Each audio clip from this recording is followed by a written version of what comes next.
युद्ध की दहलीज पर खड़ी है या फिर व्हाइट हाउस के बंद कमरों से शांति का कोई रास्ता निकलेगा। आज पूरी दुनिया की नजरें वॉशिंगटन के उस सिचुएशन रूम पर टिकी है जहां से लिए गए फैसले इतिहास बदल देते हैं। ईरान का नया दाव, ट्रंप की सख्त रणनीति और बीच समुद्र में फंसी दुनिया की अर्थव्यवस्था। आज की सबसे बड़ी खबर यही है, व्हाइट हाउस का सिचुएशन रूम आज फिर से एक्टिव है। राष्ट्रपति डोनाल्ड ट्रंप ने एक बेहद महत्वपूर्ण नेशनल सिक्योरिटी मीटिंग बुलाई है। इस बैठक में ट्रंप के साथ रक्षा सचिव, CIA डायरेक्टर और राष्ट्रीय सुरक्षा सलाहकार जैसे दिग्गज शामिल है। जब सिचुएशन रूम में ऐसी बैठकें होती है तो समझ लीजिए कि मामला अर्जेंट है। कहानी में ट्विस्ट तब आया जब कुछ ही घंटे पहले ईरान ने एक नया प्रस्ताव मेज पर रख दिया।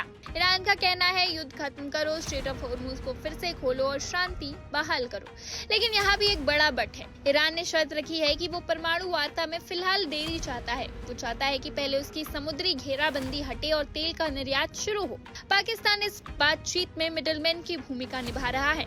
लेकिन क्या ट्रंप इस सौदे को मानेंगे? जानकारों का कहना है कि अगर अमेरिका ने ईरान को तेल बेचने की छूट दे दी तो ट्रंप के हाथ से वो सबसे बड़ा हथियार निकल जाएगा जिसके दम पर वो ईरान को झुकाना चाहते हैं। ट्रंप का अंदाज भी देखिए, उन्होंने पाकिस्तान जाने वाले अमेरिकी डेलीगेशन को आखिरी मिनट पर रद्द कर दिया और दो टूक शब्दों में कहा कि अगर ईरान बात करना चाहता है तो सीधे कॉल करे। क्या आज सिचुएशन रूम से धुआं निकलेगा या शांति की उम्मीद?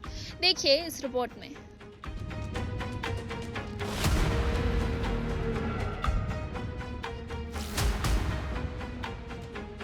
एक उच्च स्तरीय बैठक, एक नया प्रस्ताव और तनावपूर्ण स्थिति वाला एक क्षेत्र। राष्ट्रपति डोनाल्ड ट्रंप आज ईरान पर विशेष रूप से केंद्रित एक महत्वपूर्ण राष्ट्रीय सुरक्षा बैठक आयोजित करने वाले हैं। स्थान व्हाइट हाउस सिचुएशन रूम, जो अमेरिकी संकट निर्णय लेने का केंद्र है। और जब बैठकें यहाँ होती हैं तो ये एक ही चीज का संकेत देती हैं, तात्कालिकता।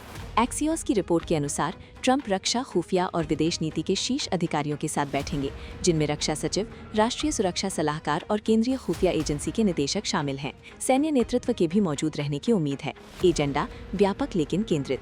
ईरान के नवीनतम कदमों का आकलन करना, अमेरिकी हितों के लिए खतरों का मूल्यांकन करना और अगले कदम तय करना। राजनयिक या सैन्य, ये समय कोई संयोग नहीं है, क्योंकि कुछ ही घंटे पहले तेहरान ने एक नया प्रस्ताव पेश किया था जिसका उद्देश्य युद्ध को समाप्त करना और होर्मुज जलडमरू मध्य को फिर से खोलना था, लेकिन एक महत्वपूर्ण शर्त के साथ। ईरान अभी के लिए परमाणु वार्ता में देरी करना चाहता है।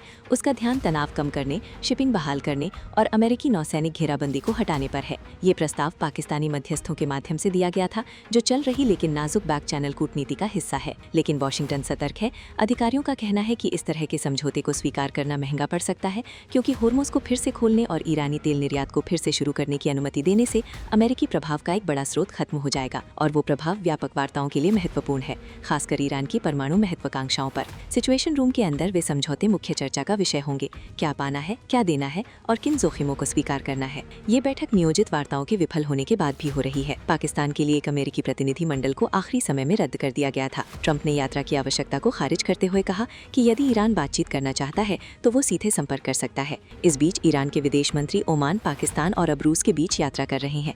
राजनयिक गति की तलाश कर रहे हैं। स्थिति अस्थिर बनी हुई है, समुद्र में तनाव जारी है, शिपिंग मार्ग बाधित हैं, ऊर्जा बाजार अस्थिर हैं और दोनों पक्षों के सैन्य बल अलर्ट पर हैं। दाम वैश्विक स्तर पर है। दुनिया के तेल का लगभग 5वां हिस्सा होर्मुज के माध्यम से प्रवाहित होता है। इसे फिर से खोलने के किसी भी निर्णय का असर दुनिया भर की अर्थव्यवस्थाओं पर पड़ सकता है और कोई भी गलत अनुमान तनाव को बढ़ा सकता है। फिलहाल सबकी निगाहें वॉशिंगटन पर, सिचुएशन रूम पर और आगे क्या होता है उस पर टिकी हैं, क्योंकि ये बैठक केवल रणनीति के बारे में नहीं है, ये दिशा के बारे में है, तनाव कम करने की ओर या गहरे संघर्ष की ओर। Subscribe to One India and never miss an update. Download the One India app now.